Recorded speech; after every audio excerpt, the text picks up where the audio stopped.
मेरे प्यारे बच्चों, दिनांक 20/4/2020 की प्रातः वेला में मैं नीरज कुमार आप सभी छात्र छात्राओं को हार्दिक अभिनंदन करते हुए स्नेहिल प्यार प्रकट करता हूँ।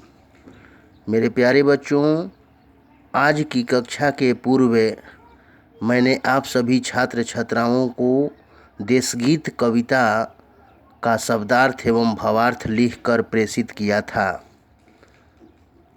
वर्ग 8 की पहली कविता देशगीत कविता है, जिसका प्रश्नोत्तर आज लिखकर 2 पन्नों में आप सबों के पास प्रेषित कर रहा हूँ।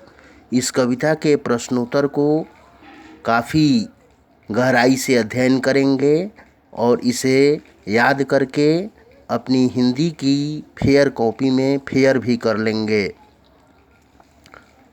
लिखित प्रश्नोत्तर प्रश्न ग का पहला क्वेश्चन है, देशगीत में कवि ने भारत की सुंदरता के विषय में क्या बताया है।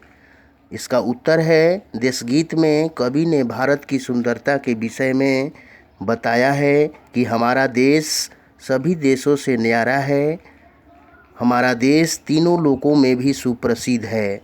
इस देश में गंगा जैसी पवित्र नदियाँ बहती हैं।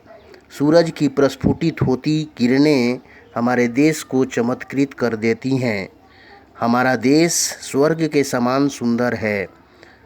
प्रश्न 2 है, कवि ने भारत भूमि की सुंदरता का कैसे वर्णन किया है। इसका उत्तर है, कवि भारत भूमि की सुंदरता का वर्णन करते हुए कहता है कि हमारे देश में पाप का नाम मात्र भी नहीं है। यहाँ केवल पुण्य कर्मों का ही समावेश है। रात्रि में चंद्रमा की शीतलता तथा दीवा यानी दिन में सूरज की किरणें हमारे देश को अत्यंत रमणीय बना देती हैं। तीसरा प्रश्न है, देशगीत में हिमालय और गंगा के बारे में क्या कहा गया है। इसका उत्तर है, देशगीत में हिमालय के बारे में कहा गया है कि हमारे देश का हिमालय रक्षक है।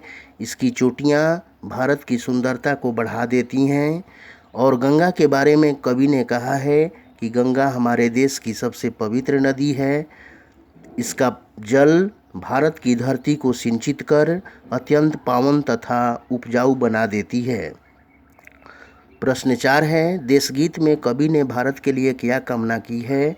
इसका उत्तर है, देशगीत में कवि ने भारत के लिए कामना की है कि हमें अपनी मातृभूमि की आज़ादी जो अनेक बलिदानों और त्यागों के कारण मिली है, उसकी सदैव रक्षा करनी चाहिए। अगला प्रश्न है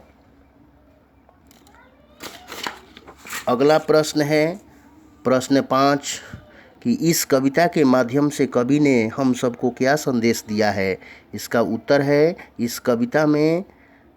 इस कविता के माध्यम से कवि ने हमें संदेश दिया है कि हमें अपने प्राणों की आहुति देकर भी अपनी मातृभूमि की रक्षा करनी चाहिए। प्रश्न घ है, सही उत्तर पर सही का निशान लगाएं। भारत को किसका स्वर्गिक शीश फूल कहा गया है। इसका उत्तर है, पृथ्वी का। देशगीत कविता में किस पर्वत का नाम आया है। तो इसका उत्तर है, हिमालय का। प्रश्न 3 है, देशगीत में किस नदी को कलरव नीरद कलोनी कहा गया है। तो इसका उत्तर है, गंगा। मेरे प्यारे बच्चों, मुझे काफ़ी आशा एवं पूर्ण विश्वास है कि आप सभी इस गीत के प्रश्नोत्तर को काफ़ी अच्छी तरह से याद करेंगे और फेयर भी कर लेंगे। इन्हीं शब्दों के साथ मैं नीरज कुमार अपनी वाणी को विराम देता हूँ और आप सबों को इस वैश्विक महामारी से सुरक्षित रहने की शुभकामना व्यक्त करता हूँ। धन्यवाद।